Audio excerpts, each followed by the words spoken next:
Hello बच्चों, नमस्कार। मैं अजीम खान। बेटे मोशन मंच पर आपका स्वागत है।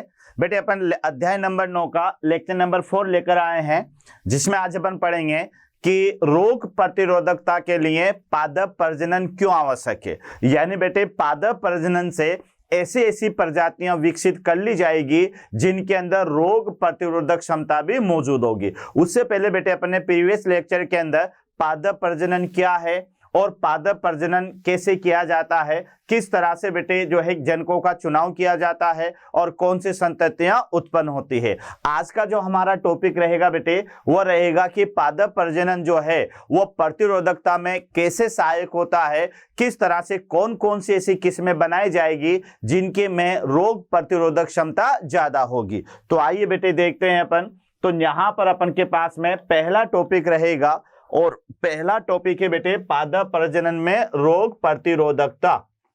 तो यहां आप देखिएगा बेटे, रोग प्रतिरोधकता के लिए पादप प्रजनन यानी plant breeding for the resistance capacity of the plant, यानी पादप जो है वह किस तरह से बेटे रोग प्रतिरोधकता उत्पन्न करते हैं। तो इसमें कौन कौन से ऐसे जनन हैं जिसके माध्यम से रोग प्रतिरोधकता उत्पन्न होती है। तो आइए बेटे देखें कि जैसे मान लेते हैं कि कवक है, जीवाणु है और विषाणु है। रोग जनकों का एक विशाल वर्ग उष्ण कटिबंधीय जलवायु के कृषि प्रजातियों के उत्पादनों को प्रभावित करता है। यानी जो बेटे जहां अधिक तापमान में जो प्रजातियां उगती है उन्हें कृषि प्रजातियां कहते हैं। तो बेटे कौन कौन से रोगजनक हैं? तो कवक है, जीवाणु है, विषाणु है। और ये वर्ग कहां पर? उष्ण कटिबंधीय यानी ट्रॉपिकल जो बेटे एरियाज होते हैं जो भूमध्य रेखा के आसपास होते हैं उन्हें उष्ण कटिबंधीय क्षेत्र कहा जाता है। तो बेटे इस क्षेत्र पर एक तो गर्मी थोड़ी ज्यादा होती है, तो यहां पर ये जो फसलें होती है, ये जो बेटे यहाँ पर जो कृषि होती है वो जीवाणु के माध्यम से, वायरस के माध्यम से या कवक जो हैं ये रोगजनक इन्हें प्रभावित करते हैं। उसके बाद में देखिएगा इन परिस्थितियों में रोग के प्रति प्रतिरोधी खेतिहर जातियों के प्रजनन और विकास से खाद्य उत्पादन बढ़ जाएगा। यानी अब क्या करना पड़ेगा? अब ये करना पड़ेगा बेटे कि इन परिस्थितियों में, यानी कौन सी परिस्थितियां? जिन परिस्थितियों में फसल को बेटे जीवाणु, कवक और वायरस ये संक्रमण करते हैं, है ना, इनके प्रति ये फसलें ज्यादा प्रभावित रहती है। और ये ऐसा क्षेत्र कौन सा होता है?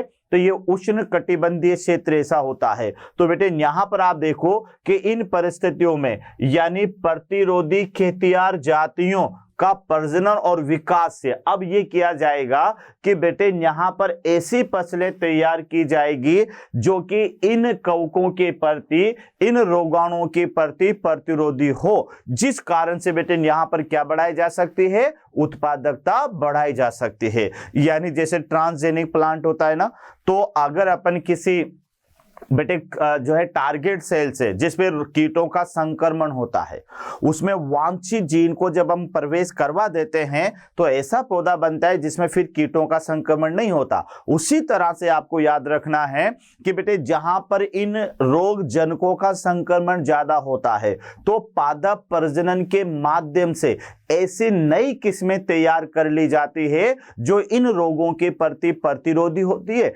इस कारण से बेटे वहां पर उत्पादनता बढ़ जाती है। उसके बाद में देखिएगा इससे कवकनाशियों और जीवाणुनाशियों का प्रयोग कम हो जाता है तथा उन पर आश्रितता भी घट जाती है। वैसे किसान को क्या करना पड़ेगा बेटे कि अगर बाय द वे ऐसी किस्में वहां पर तैयार नहीं की जाएगी जो कवकों के प्रति प्रतिरोधी हो, तो किसान बेटे उन कवकों को नष्ट करने के लिए कवकनाशी का प्रयोग करेगा, उन जीवाणुओं को नष्ट करने के लिए जीवाणुनाशी का प्रयोग करेगा। जो जहरीले पदार्थ होते हैं बेटे इनमें जब फसलों पर इनको छिड़का जाता है तो बिल्कुल कवक और से होने वाले रोग और जीवाणु से होने वाले रोग तो ये कम हो जाएंगे, लेकिन ये मानव के लिए ये फसलें जो है हानिकारक भी हो सकती है।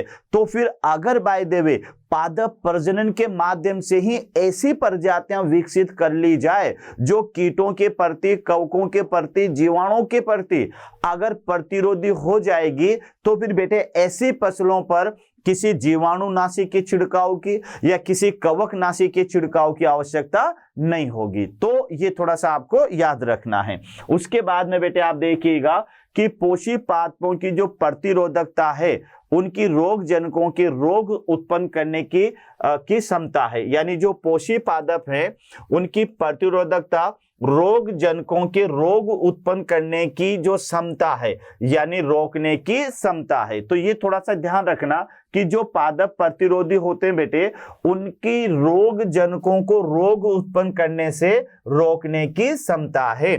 यानी कहने का मतलब ये हुआ कि बेटे ये जो पोषी पादप होंगे, ये जो प्रतिरोधी पादप होंगे, ये ऐसे पौधे होते हैं जिनमें रोग जनकों में रोग उत्पन्न करने की जो क्षमता होती है, उस क्षमता को घटा देते हैं, यानी फिर वह रोग उत्पन्न नहीं कर पाते हैं। तो इसी आधार पर ये पौधे प्रतिरोधी कहलाते हैं। तो जो पोषी पादप है, जिन्हें एक पादप प्रजनन के माध्यम से तैयार किया जाता है, तो इन पौधों के अंदर ऐसी प्रतिरोधक क्षमता होती है कि जो रोगजनक होते हैं बेटे, अब रोगजनक का काम क्या है? रोग उत्पन्न करना है।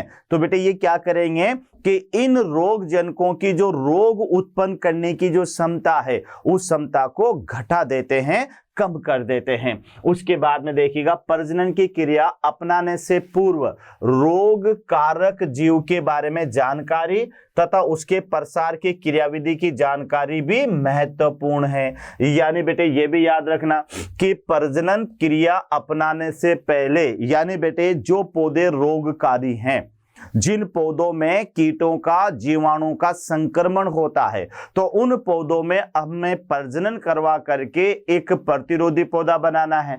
तो प्रजनन करवाने से पहले बेटे जो रोगकारी जीव हैं, है ना, रोगकारक जीव, जिसमें बेटे जीवाणु भी आ सकता है, कवक भी आ सकता है, वायरस भी आ सकता है।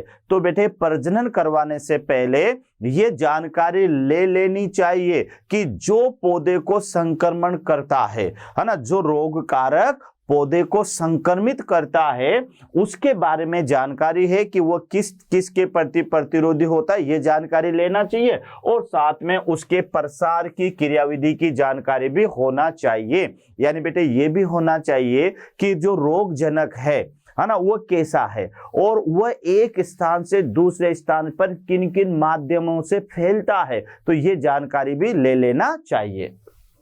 कवकों द्वारा उत्पन्न कुछ रोग, जैसे गेहूं का है भूरा कीट रोग, ये याद रखना बेटे, और गन्ने का है रेड रोट रोग। तो ये तो बेटे किसके द्वारा होते हैं? कवक के द्वारा। कौन कौन से हैं? गेहूं का भूरा कीट रोग, जिसमें गेहूं जो है बेटे वो एक तरह से बिल्कुल बालियां ब्लैक सी पड़ जाती है, और गन्ने का रेड रोट रोग, यानी गन्ना जो है वो बेटे कमजोर हो जाता है, ज्यादा विकसित नहीं हो पाता। और इसी तरह से आलू का पछेती अंगमारी, ये जीवाणु द्वारा उत्पन्न रोग हैं। तो आलू का पछेती अंगमारी, ये तो बेटे जीवाणु से होने वाला रोग है, और गेहूं का भूरा कीट और गन्ने का रेड रोट, ये दोनों के दोनों किससे होने वाले रोग है बेटे? तो ये दोनों होने वाले रोग हैं कवक से। तो एक बार अच्छी तरह से आप देख लें कि बेटे प्रजनन करवाने से पहले, है ना, उसमें जिन रोगजनक हैं, जो रोग पैदा करते हैं, उनके प्रसार की जानकारी आपको होना चाहिए। उसके अलावा बेटे रोगजन्य के बारे में पूरी जानकारी होना चाहिए, तब जाके प्रजनन करवाया जाना चाहिए। तो ये भी आपको याद रखना है। उसके बाद में आप देखिएगा कि रोग प्रतिरोधकता के लिए प्रजनन विधियां, रोग प्रतिरोधकता के लिए प्रजनन विधियां। अब देखते हैं बेटे कौन कौन सी प्रजनन विधियां हैं। तो रोग प्रतिरोधकता के लिए प्रजनन की पारंपरिक विधि एक तो संकरण है और एक बेटे चयन है। ये तो आपको भी पता होगा। पहले तो चुनाव किया जाएगा, कैसे? विशेष गुणों के आधार पर पौधे का चुनाव किया जाएगा, और चुनाव करने के बाद में फिर बेटे उसका संकरण करवाया जाता है। तो निम्न पद क्रमानुसार इस प्रकार हैं। तो पहले अपन देखें कि प्रतिरोधकता स्रोतों के लिए जनन द्रव्य को छानना, बेटे ये ध्यान रखना, पहले जनन द्रव्य को छानना, चयनित जनकों का संकरण और संकरों का चयन और मूल्यांकन, तथा नई किस्मों का परीक्षण और उन्हें उत्पन्न करना। तो ये सारी की सारी स्टेप है, ध्यान रखना कि यहाँ पर पहले तो प्रतिरोधकता के स्रोत क्या क्या है बेटे, यानी जो प्रतिरोधकता के स्रोतों के लिए एक तो जनन द्रव्य को फिल्टर किया जाएगा, छाना जाएगा। उसके बाद में बेटे चयनित जनकों का संकरण, यानी जो जनक को चयन किया गया है उनके बीच में संकरण, संकरों का चयन और मूल्यांकन आदि इसके लिए आवश्यक है। संकरण और चयन द्वारा प्रजनित कुछ सस्य कवक है, जीवाणु और विषाणु के प्रति रोग प्रतिरोधकता होती है। यानी बेटे ये भी आपको याद रखना है कि संकरण और चयन द्वारा जो प्रजनित कुछ जातियां हैं, प्रजनित जो कुछ पौधे हैं, वह किसके प्रति प्रतिरोधी होते हैं? कवक, जीवाणु और विषाणुओं के प्रति प्रतिरोधक होते हैं। यानी ये भी आपको याद रखना है कि जो बेटे संकरण के दौरान जो प्रजनित होंगे, संकरण के दौरान जो संतति बनेगी, वह संतति जीवाणु, विषाणु और कवक के प्रति क्या होगी? प्रतिरोधी होगी। यानी बेटे ये आपको याद रखना है, वह इनके द्वारा जो है कुछ सस्य, कवक या जीवाणु के प्रति प्रतिरोधी होगी। तो ये बेटे थोड़ा सा समझ के याद कर लेना है कि यहाँ पर रोग प्रतिरोधकता के लिए प्रजनन की जो संकरण विधियां और चयन है ये निम्न पद के अनुसार हैं। तो प्रतिरोधकता स्रोतों के लिए जनन द्रव्य को छानना, चयनित जनकों का संकरण, संकरों का चयन और मूल्यांकन आदि है। अब बेटे जो संकरण द्वारा प्रजाति उत्पन्न होगी, ये प्रजाति कवक, जीवाणु और विषाणु के प्रति क्या होगी? प्रतिरोधी होगी। उसके बाद में आप देखिएगा कि ये कुछ किस्में दे रखी है बच्चों जो आपको याद रखना है। जैसे ये तो फसल है यानी सस्य, और ये उसकी किस्म है, याद रखना बेटे। और ये रोग के प्रति प्रतिरोधकता, यानी कौन सा रोग होगा जिसके प्रति ये प्रतिरोधकता होगी। तो पहले किस्म है बेटे गेहूं, और गेहूं में इसकी किस्म है हिमगिरी, और इसमें जो रोग है पर्ण और तथा धारी कीट और हिलबट। तो ये जो हिमगिरी प्रकार की किस्म है ये पर्ण तथा धारी कीट रोग के प्रति क्या है? प्रतिरोधी है। दूसरी यहां आप देखो बेटे ये है सरसों। तो सरसों की किस्म है पूसा सोनमिम, यानी कर्ण राई कहते हैं बेटे इसको। और ये किसके प्रति प्रतिरोधी है? तो ये श्वेत कीट, यानी इसको कहा जाता है व्हाइट रस्ट रोग। बेटे इसे कहा जाता है व्हाइट रस्ट रोग, यानी श्वेत कीट रोग होता है जिसमें बेटे पाउडर जैसी जो है संरचना उसके पत्तों पर बिखर जाती है। तो यहां आप देख लें कि सरसों का पूसा यानी करण ये एक किस्म है जिसमें रोग होता है बेटे श्वेत कीट रोग। ये इसके प्रति क्या है? प्रतिरोधी। तो याद रखना रोग के प्रति प्रतिरोधकता, ये रोग है बेटे निम्न रोग के प्रति प्रतिरोधकता। तो ये ध्यान रखना कि ये जितने भी लिखे हुए हैं ये रोग हैं जिनके प्रति इन किस्मों में क्या पाई जाती है? प्रतिरोधकता पाई जाती है। तो याद कर लेना खास तौर से बेटे, एक तो गेहूं आपको याद करना है और एक सरसों याद करना है ना। गेहूं की किस्म है हिमगिरी और इसमें प्रतिरोधकता है धारी कीट और हिलबंट रोग के प्रति। बेटे सरसों है जिसकी किस्म है करण राई और इसकी प्रतिरोधकता है श्वेत कीट रोग के प्रति। दूसरा है बेटे तीसरा यहाँ पर यानी फूल गोभी, इसकी किस्म है पूसा और पूसा स्नोबल K1, है ना। ये दो है यहाँ पर पूसा और पूसा स्नोबल K1। तो बेटे यहाँ आप देखिएगा कि एक तो कृष्ण विलगन और एक कुंचित अंगमारी जो रोग है उसके प्रति जो है ये प्रतिरोधकता शो करती है। चौथी विधि है लोबिया जिसकी जाति है पूसा कोमल और ये जीवाणुीय अंगमारी यानी बैक्टीरियल जो अंगमारी है उस रोग के प्रति ये प्रतिरोधकता दर्शाती है। पांचवी बेटे मिर्च है और इसकी किस्म है पूसा सदाबहार, यानी किस्म का नाम है पूसा सदाबहार। और ये बेटे जो है ये चीली मोजेक वायरस, तंबाकू मोजेक वायरस और पर्ण कुंचन रोग के प्रति प्रतिरोधकता दर्शाते हैं। बेटे ये टेबल है जो आप एक दो बार इसको देखना। तो एक तरफ तो बेटे ये फसल का नेम है और दूसरी तरफ ये किस्म है और तीसरी तरफ ये रोग है। तो ये आपको याद रखना है कि कौन सी फसल के कौन सी किस्म किस रोग के प्रति प्रतिरोधकता दर्शाती है। तो यहाँ पर जैसे गेहूं है, किस्म का नाम है हिमगिरी, और जिसके प्रति ये प्रतिरोधकता दर्शाती है उसका नाम है पर्ण तथा धारी कीट रोग। बेटे फसल का नाम है सरसों, उसके किस्म का नाम है कर्ण राई, और रोग जिसके प्रति ये प्रतिरोधकता दर्शाएगी उसका नाम है श्वेत कीट रोग। तीसरी फसल है फूल गोभी, उसकी किस्म है बेटे पूसा शुभ्रा या पूसा स्नोबल केवन, और जिस रोग के प्रति यह प्रतिरोधकता दर्शाएगी उस रोग का नाम है बेटे कृष्ण विगलन तथा कुंचित अंगमारी रोग। अब ये तो लिख लिख के याद करना होगा। चौथी फसल है लोबिया, इसकी किस्म है पूसा कोमल, और ये बेटे जीवाणुवीय अंगमारी रोग के प्रति प्रतिरोधकता दर्शाएगी।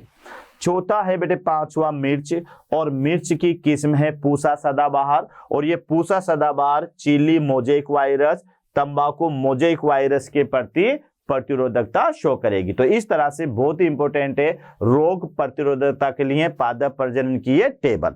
आगे बेटे अपन बढ़े तो आगे हमें यहाँ पर याद रखना है कि रोग प्रतिरोधकता जीन जो विभिन्न फसलों की किस्मों और उनके जंगली प्रजातियों में उपस्थित रहती है, ये भी थोड़ा सा याद रखना। रोग प्रतिरोधकता की जो जीन है बेटे, है ना, ये जीन अधिकतर जंगली प्रजातियों में ज्यादा प्रेजेंट होती है, क्योंकि जंगली प्रजातियों में बेटे रोग प्रतिरोधकता की कैपेसिटी ज्यादा। जैसे जंगली जानवर होते हैं तो बेटे कोई उनका इलाज करता है क्या? क्या वो वेटनरी हॉस्पिटल में इलाज कराने आते हैं क्या? जैसे जंगली भेड़िया है ना, सुअर है या शेर है, बेटे जो जंगली हैं तो इनमें अपने आप ही रोग प्रतिरोधक क्षमता ज्यादा होती है। तो इसी तरह से आपको याद रखना है कि रोग प्रतिरोधकता जो जीन है उनमें फसलों की किस्में और जंगली प्रजातियों में उपस्थित रहती है। पादपों में विविध उपायों द्वारा उत्परिवर्तन प्रेरित किया जाता है तथा बाद में प्रतिरोधकता के लिए पादप पदार्थों को स्क्रीन करके उन्हें वांछनीय जीन को पहचान प्राप्त की जाती है। तो बेटे यहाँ पर भी याद रखना है कि विभिन्न पादपों में उत्परिवर्तनों को प्रेरित किया जाता है और बाद में प्रतिरोधकता के लिए पादपों की स्क्रीनिंग की जाती है, जहां से वहां वांछनीय जीन को पहचाना जाता है। वांछनीय लक्षण वाले पादपों को या तो सीधे ही गुणित किया जाता है या फिर बेटे इनका प्रयोग प्रजनन में किया जा सकता है। यानी जो डिजायर लक्षणों वाले जो पौधे होते हैं या वांछित गुणों वाले जो पौधे होते हैं, उन पौधों को या तो बेटे आपस में क्या करवाया जाएगा? मल्टीप्लिकेशन करवाया जाएगा, यानी बेटे उनका गुणन करवाया जाएगा, और गुणन करवाने के बाद में इनका प्रयोग पादप प्रजनन में भी किया जा सकता है। यानी आप यहाँ पर देख सकते हैं कि जो वांछनीय लक्षण वाले पौधे हैं उन्हें या तो सीधे ही गुणित करवाया जाएगा या फिर बेटे इन्हें प्रजनन के माध्यम से सीधे ही इससे प्रजनन में इनका उपयोग किया जा सकता है। तो यहाँ देख ले बेटे कि रोग प्रतिरोधकता की जो जीन है, ये जीन फसलों की किस्मों या जंगली प्रजातियों में उपस्थित रहती है। यहां तक क्लियर? उसके अलावा पादपों में विविध उपायों द्वारा उत्परिवर्तन प्रेरित किया जाता है और बाद में प्रतिरोधकता के लिए पादप पदार्थों को स्क्रीनिंग करने से वांछनीय जीन को पहचान की जा सकती है। वांछनीय जो लक्षण वाले पौधे होते हैं या तो बेटे उन्हें सीधे ही गुणित करवाया जाएगा 2n, 3n, 4n, या फिर पादप प्रजनन के माध्यम से उनकी संख्या बढ़ाई जा सकती है। उत्परिवर्तन। अब यहाँ पर एक अगला टॉपिक आया बेटे उत्परिवर्तन। नाम तो सुना ही होगा, लेकिन यहाँ बेटे उतना ज्यादा डिटेल नहीं है उत्परिवर्तन की, फिर भी मैं आपको बता दूं। मैंने आपको बता दिया है उत्परिवर्तन क्या था बेटे। तो उत्परिवर्तन है अचानक जीवों में होने वाले बदलाव। तो अचानक जीवों में होने वाले जो बदलाव होते हैं उन बदलाव को उत्परिवर्तन कहा जाता है। हुगो डी व्रीज ने बेटे उत्परिवर्तन के बारे में सबसे पहले बताया और किस में बताया, ओइनोथेरा लेमार्कियाना में बताया। उत्परिवर्तन उत्पन्न करने वाले जो कारक होते हैं ये उत्परिवर्तन जन कहलाते हैं, जिसमें रेडिएशन आ सकते हैं, मस्टर्ड गैस आ सकती है, अल्ट्रावायलेट लाइट आ सकती है। बेटे उत्परिवर्तन की जो इकाई है वह न्यूटन कहलाती है।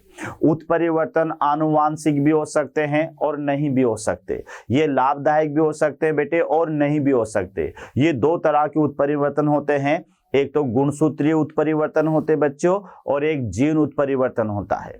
गुणसूत्रीय उत्परिवर्तन संख्या के आधार पर भी हो सकता है और जीन में मतलब जो है उसके संरचना में बदलाव के कारण भी हो सकता है। जीन उत्परिवर्तन भी दो तरह का हो सकता है बेटे, एक तो बिंदु उत्परिवर्तन और एक फ्रेम शिफ्ट उत्परिवर्तन भी हो सकता है। ये तो बेटे उत्परिवर्तन का एक सारांश है, याद रखना, लेकिन फिर भी आप समझ लें कि किसी भी जीव में अगर उसकी जीनी संरचना में बदलाव के कारण, उसके गुणसूत्रों की संख्या में बदलाव के कारण अगर कोई अचानक परिवर्तन होते हैं तो ये अचानक उत्पन्न होने वाले जो परिवर्तन हैं, इन्हीं परिवर्तनों को उत्परिवर्तन कहा जाता है। तो यहां आप देख लें बच्चों कि जीन के भीतरी आधार अनुक्रम में परिवर्तन द्वारा जो आनुवांशिक विविधताएं उत्पन्न हो जाती है वही उत्परिवर्तन है। अब बेटे ये तो एनसीईआरटी की लैंग्वेज है जो आपको याद रखना है कि जीन के भीतरी आधार अनुक्रम में परिवर्तन, यानी जीन की संरचना में परिवर्तन जो आनुवांशिक विविधताएं उत्पन्न हो जाती है, यानी बेटे जीनी संरचना में बदलाव के कारण या जीनी संरचना में बदलाव के कारण उस जंतु की आनुवांशिक विविधताएं उत्पन्न होती है। उस जंतु में कुछ ऐसे बदलाव उत्पन्न होते हैं जो आनुवांशिक होते हैं और पीढ़ी दर पीढ़ी जाते हैं बेटे। तो ऐसे बदलाव को, ऐसे परिवर्तनों को क्या कहेंगे, उत्परिवर्तन कहेंगे। तो आप देखो कि वैसे तो बेटे ध्यान रखना अचानक होने वाले परिवर्तन, अचानक होने वाले परिवर्तन, तो बेटे अचानक होने वाले जो परिवर्तन हैं इन परिवर्तनों को आप क्या कहोगे, उत्परिवर्तन। लेकिन बेटे याद रखना कि जीन के भीतरी आधार में परिवर्तन आएगा जिससे आनुवांशिक विविधताएं उत्पन्न होगी, यानी सीधा सा याद रखना कि जीनी संरचना में या गुणसूत्रों की संरचना में बदलाव के कारण उसकी आनुवांशिक विविधताएं उत्पन्न हो जाएगी, इसी को आप कह सकते हो उत्परिवर्तन। इसी के परिणाम स्वरूप लक्षण तथा ट्रेट जो होते बेटे विकसित होते हैं, और यह भी याद रखना कि इसी के परिणाम स्वरूप नए लक्षण यानी ट्रेट उत्पन्न होते हैं। क्योंकि बेटे अगर आनुवांशिक विविधता नहीं होगी ना, तो आप ये बताओ अगर विविधता या विभिन्नताएं नहीं होगी तो क्या नए सजीव बनेंगे? बिल्कुल नहीं बनेंगे, याद रखना। तो इन आनुवांशिकी विविधता के कारण, इन आनुवांशिकी बदलाव के कारण बेटे क्या होगा कि नए लक्षण उत्पन्न होंगे, और ये जब नए लक्षण पीढ़ी दर पीढ़ी जाते रहेंगे तो एक समय ऐसा आएगा कि नई जाति की उत्पत्ति हो जाएगी। तो यहाँ देखो बेटे इसी के कारण जो नए लक्षण हैं वो विकसित होते हैं। उत्परिवर्तन को कृत्रिम रूप से रसायनों के प्रयोग से या फिर बेटे विकिरण से या फिर जो है द्वारा प्रेरित किया जा सकता है। जैसा मैंने आपसे कहा बेटे कि उत्परिवर्तनों को कृत्रिम रूप से तो रसायन के प्रयोग से, यानी अगर हमें आर्टिफिशियल तरीके से बेटे उसमें उत्परिवर्तन लाना है तो उसको कैसे, ऐसे रासायनिक पदार्थ के कांटेक्ट में रखा जाए जैसे मस्टर्ड गैस है, फॉर्मेल्डिहाइड बेटे, मिथाइल आइसोसाइनाइड है ना, ये उत्परिवर्तन उत्पन्न करते हैं, इन्हें उत्परिवर्तन जन कहते हैं।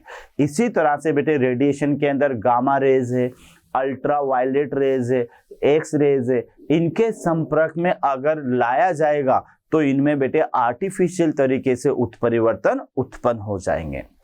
तो यहाँ आप देख लें कि बेटे यहाँ पर उत्परिवर्तनों को कृत्रिम रूप से रसायनों के प्रयोग से और विकिरणों से द्वारा प्रेरित किया जा सकता है। ऐसे पादपों के चयन एवं प्रयोग द्वारा जिसमें प्रजनन के लिए वांछनीय लक्षण स्रोत के रूप में हो, उत्परिवर्तन प्रजनन कहलाता है। तो ये भी याद रखना बेटे, उत्परिवर्तन प्रजनन। यानी सीधा सा याद रखना कि बेटे अगर पहले उत्परिवर्तन के माध्यम से नए लक्षण वहां पर उत्पन्न हो जाते हैं और इन नए लक्षण वाली प्रजातियों का आपस में प्रजनन करवाया जाता है और फिर नई जाति विकसित होती है, तो इसे उत्परिवर्तन प्रजनन कहा जाता है। एक बार फिर देख ले अच्छी तरह से बेटे कि उत्परिवर्तन के कारण क्या होंगे, नए लक्षण उत्पन्न होंगे और ये उत्परिवर्तन कृत्रिम तरीके से करवाए जा सकते हैं, जैसे विभिन्न रसायनों का प्रयोग। क्या क्या रसायन मैंने बताया बेटे आपको, जैसे रसायन मैंने बताया आपको क्या कहते हैं, एक रसायन तो बताया मस्टर्ड गैस, मिथाइल आइसोसाइनाइड, फॉर्मेल्डेहाइड, और विकिरण में मैंने क्या बताया, गामा रेस, अल्ट्रावायलेट रेस और एक्स रे। तो बेटे ये उत्परिवर्तन को प्रेरित करते हैं। उत्परिवर्तन से जो नए लक्षण आएंगे, इन नए लक्षण वाली प्रजातियों में जब बेटे आपस में प्रजनन करवाया जाएगा और जो नई संतति बनेगी, तो इसको कहोगे उत्परिवर्तन प्रजनन। तो ये याद रख लेना बेटे, ये टॉपिक है उत्परिवर्तन प्रजनन। आगे अपन देखें कि भिंडी में पीत मोजेक वायरस के प्रति प्रतिरोधकता इसकी जंगली प्रजाति से स्थानांतरित किया गया था। तो ये भी थोड़ा सा याद रखना, एबेलमोस्कस एस्कुलेंटम में पीत मोजेक वायरस के प्रति जो प्रतिरोधकता है इसकी जंगली प्रजाति में स्थानांतरित करके किया गया था। प्रतिरोधक जीनों का स्थानांतरण लक्ष्य तथा स्रोत पादपों के मध्य लैंगिक संकरण करने के पश्चात चयन द्वारा उत्पन्न किया जाता है। यानी यहां आपको ये देखना है कि भिंडी जो है बेटे, उसमें एक वायरस होता है पीत मोजेक वायरस के प्रति प्रतिरोधकता कैसे करवाई जाएगी कि इसकी जंगली प्रजाति से स्थानांतरित किया गया था। यानी इसमें ये जो प्रतिरोधकता आई ना बेटे, ये प्रतिरोधकता इसकी जंगली प्रजाति से इसके अंदर ट्रांसफर करा था, तब जाकर बेटे ये भिंडी इस वायरस के प्रति प्रतिरोधी हुई। प्रतिरोधक जीनों का जो स्थानांतरण है वह लक्ष्य और स्रोत पादपों के मध्य लैंगिक संकरण करने के पश्चात आता है। ये मैं बार बार रिपीट कर रहा हूं बेटे कि यहाँ पर जो प्रतिरोधक जीनों का स्थानांतरण है या जो लक्ष्य तथा स्रोत पादपों के मध्य क्या करवाया जाएगा, लैंगिक संकरण करने के पश्चात चयन द्वारा इसे उत्पन्न किया जाता है। तो ये यहां पर आपको थोड़ा सा याद रखना है बच्चों। अगला हमारे पास में आता है कि पीड़क नासी के प्रति प्रतिरोधकता के विकास के लिए पादप प्रजनन, यानी पीड़कों के प्रति प्रतिरोधकता के लिए, यानी बेटे जो पीड़क होते हैं ना, नाश कीट होते हैं, उनके प्रति प्रतिरोधकता का विकास कैसे किया जाए, तो इस विकास के लिए करवाया जाएगा पादप प्रजनन। तो अब आप देखें, पोषी पादप फसलों में कीट प्रतिरोधकता आकारिकी, जैव रसायन अथवा शरीर क्रियात्मक अभिलक्षणों का कारण होता है। यानी जो बेटे संकरण के दौरान जो पौधे बनाए जाते हैं उनमें कीट प्रतिरोधकता किस किस ले आएंगे, आकारिकी है, जैव रसायन है अथवा शरीर और क्रियात्मक अभिलक्षणों के कारण होती है। अधिकांश पादपों में रोमिल पत्तियां हैं, पीड़कों के प्रति प्रतिरोधकता से संबंध रखती है, जैसे कपास में जैसिड तथा गेहूं में धान पर्ण भृंग। तो ये भी थोड़ा सा याद रखना है बेटे, अधिकांश पादपों में रोमिल पत्तियां पीड़कों के प्रति प्रतिरोधकता से संबंध रखती है। यानी कुछ पौधे ऐसे भी होते हैं कि जिनकी पत्तियां हैं वह पत्तियां बेटे कीटों के प्रति प्रतिरोधकता रखती है। अगर कोई कीट इन्हें खाएगा तो बेटे वह नष्ट हो जाएगा, वह मर जाएगा, याद रखना। तो यहाँ पर आप देखो कि अधिकांश पादपों में जो रोमिल पत्तियां हैं ये पीड़कों के प्रति प्रतिरोधक होती है, जैसे कपास में तो जैसिड और गेहूं में धान्य पर्ण भृंग। क्लियर। अब देखो बेटे, यहाँ आपको देखना है कि गेहूं के विशेष प्रकार के तने की वजह से स्टेम साफ्रलाई उनके पास नहीं आती है। इसी तरह से चिकनी पत्ती वाले तथा नेक्टर विहीन कपास की किस्में में बाल वर्म को अपनी ओर आकर्षित नहीं करती है। तो ये भी एक प्रकार का बेटे अनुकूलन हो जाता है कि गेहूं के विशेष प्रकार के तने की वजह से स्टेम जो इसको संक्रमित करते हुए इसके पास में नहीं आती है। उसी तरह से बेटे जो यहाँ पर ये है हमारे पास में नेक्टर विहीन पौधा, तो बाल वर्म जो है इसके पास में नहीं आता है। मक्का में उच्च एस्पार्टिक एसिड, मक्का में उच्च एस्पार्टिक एसिड, लघु नाइट्रोजन तथा शर्करा का अंश मक्का के तने को भेदक के प्रति प्रतिरोधकता उत्पन्न करता है। मतलब यहाँ पर आपको ये देखना है बच्चों कि कुछ पौधों में ऐसे एडाप्टेशन, ऐसे अनुकूलन उत्पन्न हो जाते हैं जो उन्हें प्रतिरोधकता प्रदान करते हैं। जैसे गेहूं में विशेष तना, तो बेटे ये से स्टेम साफ्रलाई को उसके पास में नहीं आने देता। उसी तरह से चिकनी पत्तियां और नेक्टर विहीन कपास की जो किस्म है, नेक्टर विहीन कपास की जो किस्म है इसमें नेक्टर नहीं होता बेटे, तो ये एक बॉल वर्म जो है वो इसकी ओर आकर्षित नहीं होता। मक्का में एक उच्च एस्पार्टिक एसिड होता है और साथ में नाइट्रोजन होती है और शर्करा का अंश होता है। ये मक्का के तने को भेदक के प्रति क्या बना देता है, प्रतिरोधक बना देता है। यानी जो बोरर होता है बेटे, जो भेदक होता है, वह इसको तने को भेद नहीं पाता है। उसके अलावा आप देखिएगा कि नासी कीटों के प्रति प्रतिरोधकता विकसित करने के लिए संकरण तथा चयन द्वारा प्रजनित फसलों को कुछ विमुक्त किस्में प्रदर्शित की गई है। तो ये प्रजनित किस्में हैं बेटे, ये प्रजनित फसलें हैं जो कैसे बनाई गई है, संकरण और चयन के द्वारा बनाई गई हैं। तो यहाँ पर जैसे पहली है नंबर 1, ये है ब्रेसिका जिसको रेस स्पीड मस्टर्ड कहते हैं। इसकी किस्में पूसा गौरव और ये किसके प्रति प्रतिरोधी है, एफिड के प्रति प्रतिरोधी है। दूसरी किस्म है यहाँ पर यानी फ्लैट बीन, बेटे इसकी किस्म है यहाँ पर पूसा सेम 2 और पूसा सेम 3 और ये जेसिड, एफिड तथा फल भेदक के प्रति प्रतिरोधी है। तीसरी फसल यहाँ पर है ओकरा यानी भिंडी, इसकी किस्में पूसा स्वामी और पूसा A4 और ये सूट और फल भेदक के प्रति प्रतिरोधी। तो एक टेबल है बेटे जो आपको याद रखना है कि ये तो बनाई गई नई प्रजातियां हैं जिन्हें आप प्रजनित फसलें कहेंगे। तो ये प्रजनित फसलें हैं बेटे और इसमें इनकी ये किस्में हैं और इन किस्मों के विरुद्ध ये बेटे ये बेटे कीटनाशी है, जैसे एफिड है, जेसिड है ना, शूट और फल भेदक है। इनके प्रति ये फसलें क्या होती है, प्रतिरोधी होती है। यानी इन फसलों पर बेटे इनका कोई रोल या इन पर कोई असर नहीं होता है। उसके अलावा बेटे आगे आप पढ़ेंगे तो यहाँ देखेंगे कि उन्नत खाद्य गुणवत्ता के लिए, उन्नत खाद्य गुणवत्ता के लिए पादप प्रजनन, यानी बेटे जो पादप प्रजनन है ये उन्नत खाद्य गुणवत्ता के लिए भी किया जाएगा। देखो कैसे कि भोजन जिसमें आवश्यक सूक्ष्म पोषक विशेषकर विटामिन ए है ना, आयोडीन है तथा बेटे जिंक का अभाव होता है, उसमें रोग उत्पन्न होने का जोखिम भी बढ़ जाता है। तो जिसके परिणामस्वरूप जीवन काल और मानसिक सामर्थ्य घट जाता है।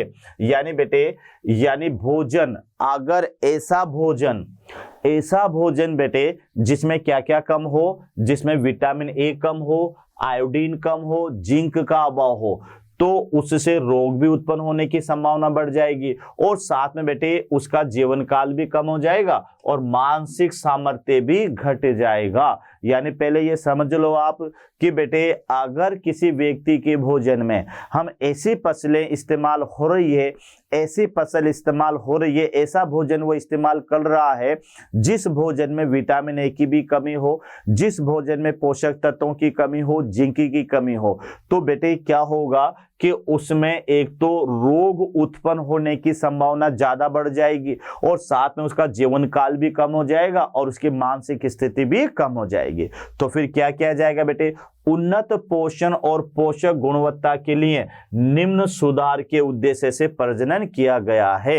यानी बेटे कौन कौन से गुण अपन उसमें बढ़ा है जिसमें उसकी गुणवत्ता में सुधार हो, तो बेटे उन्नत पोषण के लिए निम्न प्रजनन में सुधार किया गया है। तो पहला सुधार तो है प्रोटीन अंश तथा गुणवत्ता ज्यादा हो, यानी ऐसे प्रजनन करवाया जाए जिनके अंदर प्रोटीन अंश भी ज्यादा हो और उसमें पोषक तत्वों की गुणवत्ता भी ज्यादा हो। दूसरा आपको याद रखना है बेटे कि इसमें तेल अंश और तथा गुणवत्ता ज्यादा हो, यानी ऐसे पौधे जिसमें एक कोलेस्ट्रॉल कम होता हो ऐसा तेल प्राप्त किया जाए, या बेटे जहां पर तेल गुणवत्ता अच्छी हो। उसके अलावा विटामिन अंश उपस्थित हो, यह भी याद रखना बेटे, विटामिन अंश उपस्थित, यानी ऐसा प्रजाति जिसमें विटामिन भी ज्यादा मौजूद हो। और साथ में बेटे ऐसे पौधे जिसमें सूक्ष्म पोषक तत्व तथा खनिज अंश भी उपस्थित हो। तो आप देख लें बेटे कि उन्नत पोषण गुणवत्ता के लिए निम्न सुधारों के उद्देश्य से प्रजनन किया जाता है। तो अगर क्वेश्चन आ जाए भी अगर पादपों में प्रजनन करवाना है तो कौन कौन से विशेष गुणों को ध्यान में रखते हुए प्रजनन करवाना चाहिए, यानी प्रजनन के लिए ऐसे कौन कौन से कैरेक्टर है पौधों में जो बेटे होना चाहिए। तो पहला तो उन पौधों के अंदर, यानी बेटे अगर आपने पादप प्रजनन करवाना है तो प्राप्त संतति में जो पौधे होंगे उसमें ऐसा गुण होना चाहिए कि उसमें प्रोटीन अंश और गुणवत्ता ज्यादा से ज्यादा हो। यहां तक क्लियर।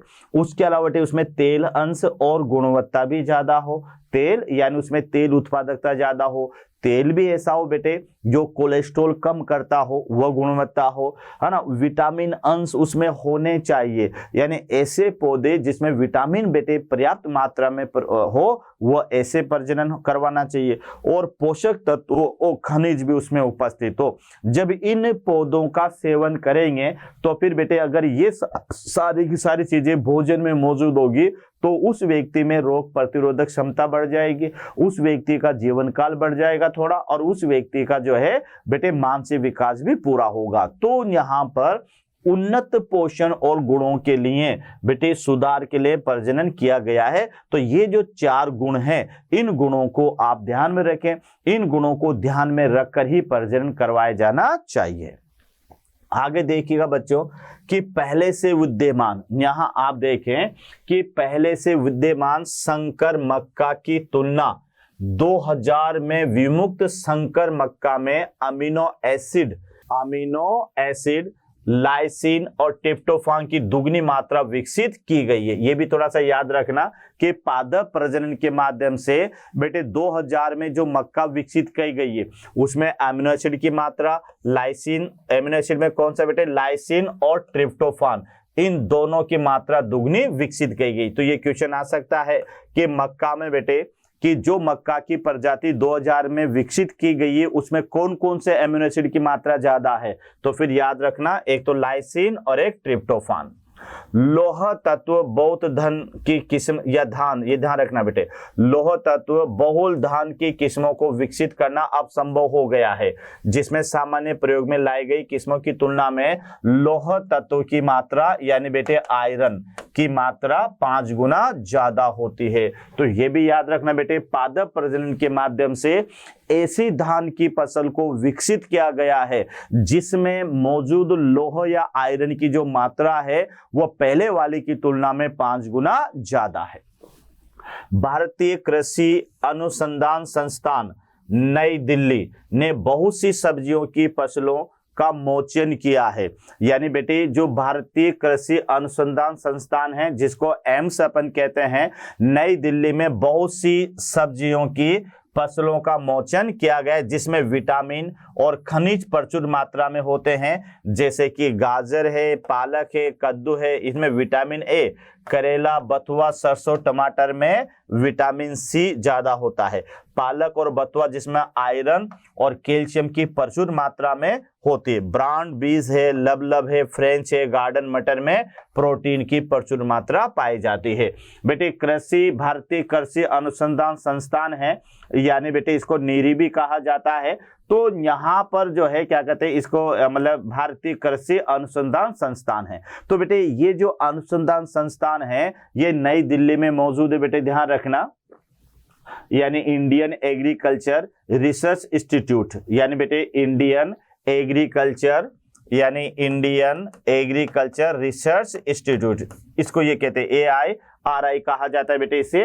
तो भारतीय कृषि अनुसंधान संस्थान जो है इसमें बहुत सी सब्जियों को या फसलों का मोचन किया है, मतलब बनाई है बेटे, जिसमें ध्यान रखना विटामिन और खनिज की प्रचुर मात्रा में होते हैं। अब इसमें ध्यान रखना कि गाजर, पालक और कद्दू में तो विटामिन ए पाया जाता है बेटे, करेला, बथुआ और सरसों टमाटर में क्या पाया जाता है, विटामिन सी। तो याद रखना बेटे ये जो है करेला है, बथुआ है, सरसों है, टमाटर है, इनमें विटामिन सी होता है जो कि प्रतिरोधकता बढ़ाता है। उसके अलावा फिर पालक है, बथुआ है, इसमें आयरन और कैल्शियम की प्रचुर मात्रा भी होती है, क्योंकि ये तो आप भी जानते हैं बच्चों कि बेटे हरी सब्जियों के अंदर पर्याप्त मात्रा में विटामिन ए पाई जाती है, पर्याप्त मात्रा में बेटे क्या पाया जाता है, यानी आयरन होता है, कैल्शियम होता है। तो ये आपको याद रखना है। उसके अलावा बेटे लबलब है, फ्रेंच है, गार्डन मटर है, इनमें प्रोटीन की प्रचुर मात्रा पाई जाती है। तो ये कहां पर विकसित किए गए बेटे, इंडियन कृषि यानी इंडियन एग्रीकल्चर रिसर्च इंस्टीट्यूट के अंदर बेटे ये जो है विकसित किए गए हैं। तो ये था टॉपिक बेटे हमारा, यानी पादप प्रजनन प्रतिरोधकता के लिए पादप प्रजनन। तो आई होप बेटे इसको थोड़ा सा ढंग से पढ़ना और लिख के याद करना, तो ये टॉपिक बेटे आपको याद हो जाएगा। ओके बेटे, थैंक यू वेरी मच। आशा करता हूं हमारे टॉप एजुकेटर का यह लेक्चर आपको पसंद आया होगा। अगर पसंद आया है तो वीडियो को लाइक करिए, चैनल को सब्सक्राइब करिए और शेयर भी करिए, क्योंकि ज्ञान बांटने से बढ़ता है और सही बताऊं तो पुण्य भी मिलता है। मुझे सुनने के लिए बहुत बहुत धन्यवाद। Thank you.